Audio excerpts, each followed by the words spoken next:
Good morning! Kumusta na po kayo? Sa araw na ito ay napakainam na patuloy natin na pasalamatan ang Panginoong Hesus. Napakainam na siya ay itaas, dakilain sa ating mga buhay.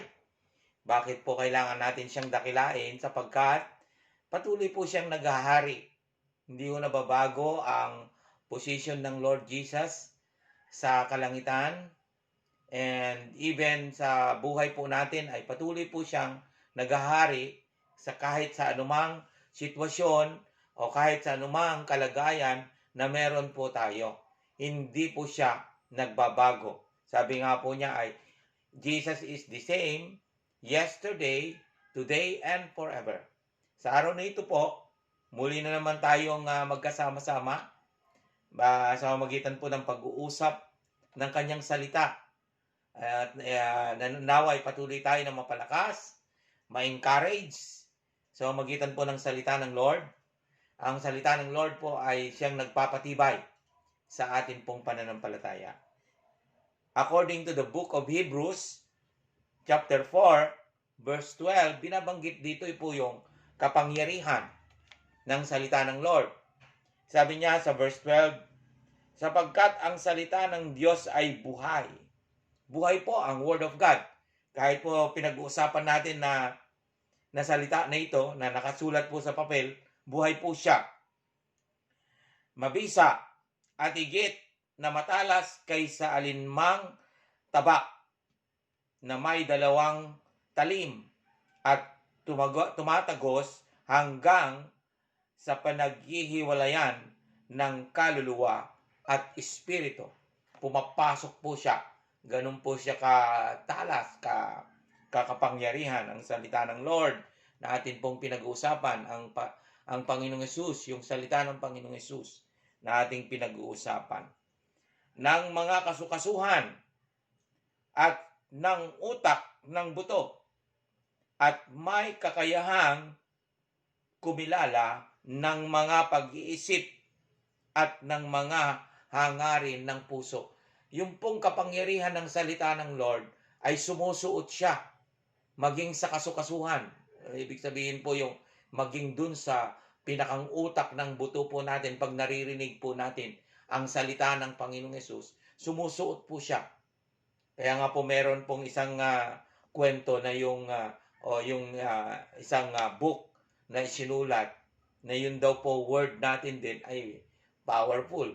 Kasi po yung life natin ini-intercept yung kung ano yung word natin at dinidistribute niya sa buong katawan. Kasi sabi niya dito ay mabisa, buhay ang salita ng Lord pag pinag-uusapan po natin ang Panginoong Jesucristo. Number 1 po, sabi niya sa Romans 10 verse 17, faith comes from hearing and hearing. Kaya huwag ho tayong tumigil. Kaya nga po napakaganda itong ginagawa natin na everyday, no? Actually, nakakasunod po tayo doon sa sinasabi ng Lord na day and night you shall meditate. Yung utos niya na kailangan mong muni-munihin ang salitang ito, ang Word of God, ang Book of the Law. Sa kanila po sa Israel ay Book of the Law. Tayo po ay mabuting balita at tinatawag po itong Bible, the Word of God. At binabanggit niya po ay na dito po nagmumula po ang pananampalataya sa pakikinig at pakikinig. Nakita niyo po 2 beses binanggit po yung pakikinig. Kaya napakahalaga, napapakinggan natin at patuloy na napapakinggan. Kasi po yung pangalawang pakikinig ay yung kaunawaan. Ang Panginoong Hesus din ang nagbibigay po ng kaunawaan pag naririnig natin ang Word of God. Sabi niya rin sa Romans 4:17, yung faith po kasi gumagana. Dahil po ang kanyang basihan ay ang salita ng Diyos na buhay at mabisa. Mabisa ang salita ng Lord sa buhay po natin. Yan po yung ating pinagtitiwalaan, yan po yung ating ginagamit na idinideklara laban sa COVID-19. Idinideklara natin ang salita ng Lord at ang salita ng Lord na ito ay pagtatagumpay laban sa lahat ng kampon ni Satanas at maging ang lahat na mga pinapadala niyang mga estratehiya ay idinideclare natin na talo siya sapagkat noon pa man po ay talo na ang dyablo. Kinakasangkapan niya lamang po yung mga pandemic na ito. Kinakasangkapan niya pero hindi po siya mananalo. Okay? Number 2, yung binanggit po niya dun sa Pilipos chapter 4 verse 13, I can do all things. Bakit mo magagawa? Sapagkat sabi niya, through the strength of the Lord Jesus Christ, yung lakas na ibinibigay ng Panginoong Jesus. So, the word is powerful. Pagka sinasabi natin, I can do it, you can do it. Bakit? Babak-abang ka ng lakas ng Lord. Pero pag sinabi mong hindi ko kaya, negative po siya eh. Hindi mo kaya. Babak-abang ka rin ng dyablo, hindi mo kaya. Kasi ang dyablo, siya po yung naghahari sa larangan ng mga negative. Ang Panginoon, siya yung naghahari sa mga positive na aspeto. Positibo, yung pananaw. Ang tinatanaw po na tayo ay nagtagumpay na. Hindi pa man nagtatagumpay, tagumpay na po tayo. Sapagkat si Satan, ang kanyang kampon ay talunan na. 2,000 years ago, nung pumunta ang Panginoong Yesus dun sa cross, at siya'y namatay, at pagkatapos ng 3 araw, muli siyang nabuhay, dineclare po na talunan si Satan. Isiniro ng Lord ang kanyang power. Pero siyempre po, nagpapatuloy siya, at sa kanyang pagpapatuloy, he is a deceiver. Dinideceive niya ang maraming tao, lang niya sa mga anumang aral, pero hindi ka malilinlang dahil kay Kristo Jesus na nagbibigay lakas sa buhay po natin. Hindi niya po tayo kaya. Kung sumampalataya ka, kaya ang bawat tao po ay aking dalangin at inikayat na sumampalataya kay Jesus. Lahat po tayo dapat sumampalataya kay Jesus. Kasi pag hindi po tayo nakasampalataya, nadaya ni Satan. Yung hindi sumampalataya at sa iba siya nananampalataya, nadaya po siya. Kaya ayaw ng Lord na madaya yung life sa magitan ng Kristo Jesus na siyang katotohanan. Pinadala po niya ang Panginoong Jesus para hindi madaya yung buhay. Bakit? Pag nadaya po yung buhay, parurusahan ho dun sa impyernong apoy.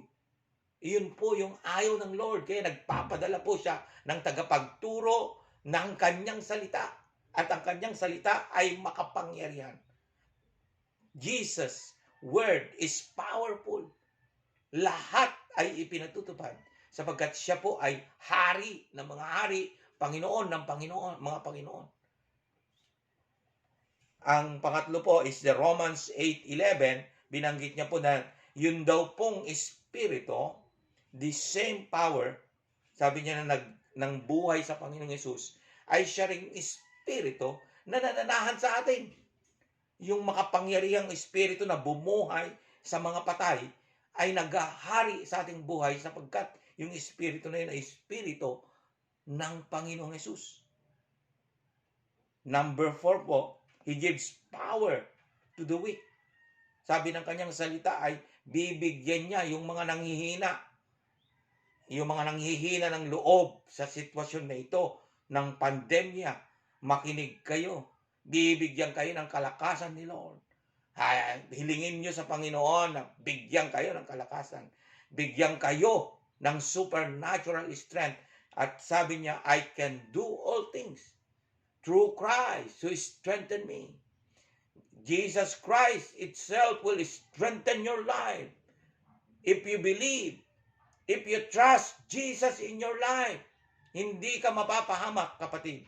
Sapagkat si Kristo, pinatunayan niya na, ikinamatay niya sa cross. Ang kanyang pag-ibig, ang kanyang habag, biyaya sa ating buhay. Sa sumunod po ay binanggit niya po sa Isaiah na binibigyan niya ng kapangyarihan yung mga mahihina. Isaiah chapter 40 verse 29. At binanggit po last, number 5 po, sabi niya, His word is fixed in heaven.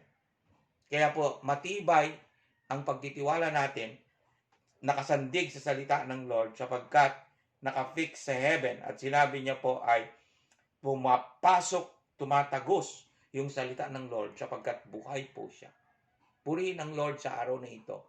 Patuloy nating i-meditate ang word ng Lord. Tayo po'y manalangin. Thank you, Lord Jesus. Your word, O God, is powerful. In Jesus' name, amen.